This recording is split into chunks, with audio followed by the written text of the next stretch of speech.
Hi, in this video, I will share with you one of the most effective types of exercise for optimizing fitness, health, and longevity. And I will discuss the specific fitness benefits of these type of training, including strengthening your heart and other cardiovascular structures, as well as how it improves your mitochondrial function and metabolic efficiency. This type of training has actually become trendy amongst fitness professionals in recent years. But what exactly is it? And why is it so beneficial? Well, watch till the end of this video and I will discuss with you how these adaptations help you to reduce the risk of cardiovascular disease and metabolic dysfunctions such as diabetes. And of course, talks about how to effectively perform this type of training and how to incorporate it into your daily routine with other types of training such as strength workouts. If you like this video and find this useful, please click the like button. Please leave your comments below and share this video. Hit the notification bell so you won't miss any of my future weekly video release. Please also subscribe to this channel. This is completely free of charge, but will help the channel to grow. Thank you. So let me start by saying this. To understand what Zone 2 cardio means, you first have to understand how your body uses the food you eat to power your existence. Well, all the cells in your body are fueled by adenosine triphosphate or ATP. So when you walk, you're using ATP. When you deadlift, powered by ATP. And when you watch this video, also powered by ATP. Well, ATP can be produced in three ways. First, through oxygen-dependent metabolism that utilizes fatty acids. This is actually how most of the ATP you use throughout the day is created. So when you breathe, oxidation turns fatty acid into ATP. Oxidation creates a lot of ATP, and this occurs within the cell's mitochondria. And this is an essential point for Zone 2 cardio. And of course, ATP can also be produced through non-oxygen-dependent glucose metabolism, that is glycolysis. So if you're doing an intense exercise like sprinting or lifting weights, your body switches from oxidizing fatty cells to produce ATP to burning glycogen or carbs to replenish ATP stores. Glycolysis produces large amounts of ATP, but not as much as oxidation. Glycolysis doesn't occur in your mitochondria, but rather within the cytoplasm of your cells. And ATP can also be produced through the recycling of previously stored ATP. So when ATP transfers energy to cells, it breaks off one of its phosphates and becomes adenosine diphosphate, ADP. Creatine then comes along and says, "Hey ATP, can you have my phosphate?" Turning it back into ATP to once more be utilized as energy. So creatine supplementation can help with this process. And we can also get ATP from lactate. Basically, our body can convert lactate into glucose to be used in glycolysis. It is fascinating but pretty technical. Over the years, exercise scientists have developed training zones to help you to understand which energy system and muscle fibers they are using at a given exercise intensity level. And Zone 2 is one of the 5 cardio heart rate zones experienced during different intensities of training.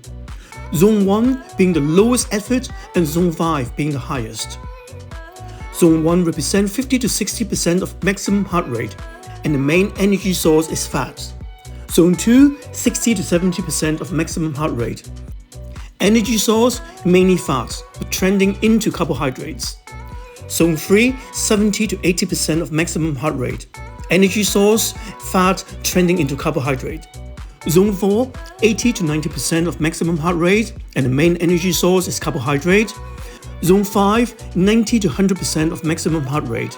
Energy source mainly used is carbohydrate. These zones reflect how hard your cardiovascular system, that is your heart and lung, is being made to work by the activities that you're doing, whether that is a weightlifting session or a long run on a treadmill. And Zone 2 usually refers to the intensity where your heart rate is 60 to 70% of your maximum, with most athletes choosing cardiovascular exercises like walking, running, cycling, and swimming to achieve this. As you can see, the type of fuel your body uses to create ATP changes as you go up in intensity. In Zone 1 and 2, you are using primarily fat. As you shift to Zone 3, you start to use carbohydrate. In Zone 2, your exercise intensity is at the level in which you are stimulating your mitochondrial function the most. You can meet your body's demand for ATP using only fat and oxygen in your mitochondria. If you were to go a bit harder, your body would start using more carbs in your cell's cytoplasm to create ATP through the process of glycolysis. The problem is that most recreational athletes don't spend a lot of time in Zone 2. Instead, they usually skip to Zone 3, 4 and 5, where they primarily use carbs as the fuel source. This is to do with the emphasis of high-intensity training over the past decades.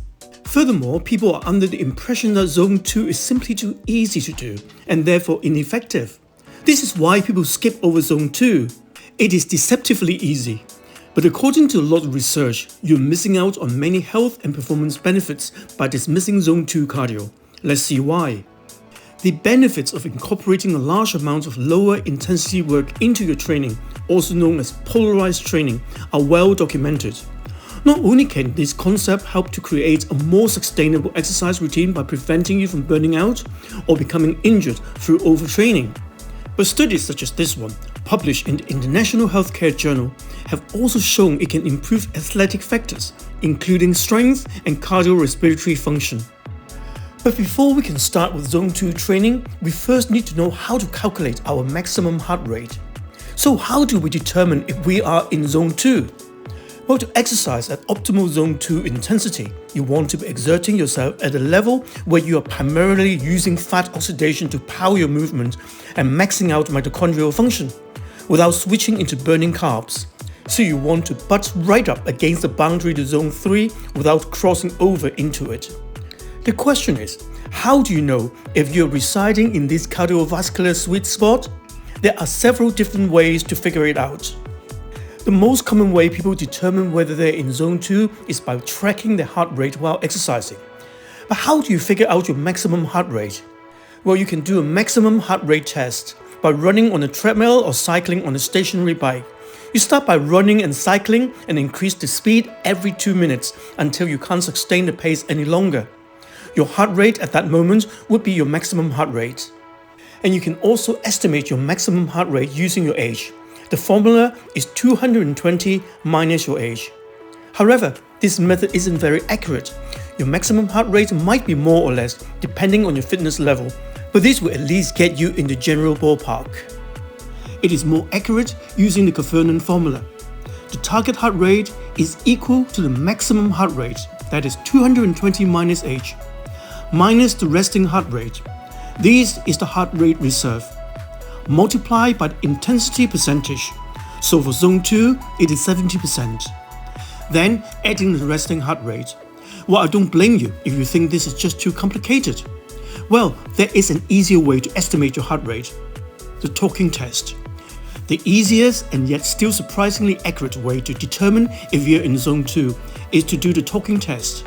Most athletes are in Zone 2 between 60 to 70% of the maximum heart rate, should be able to hold a conversation without pausing. You are not able to talk as clearly as when you are at rest, but you're still capable of talking. Paying attention to our breathing is also important.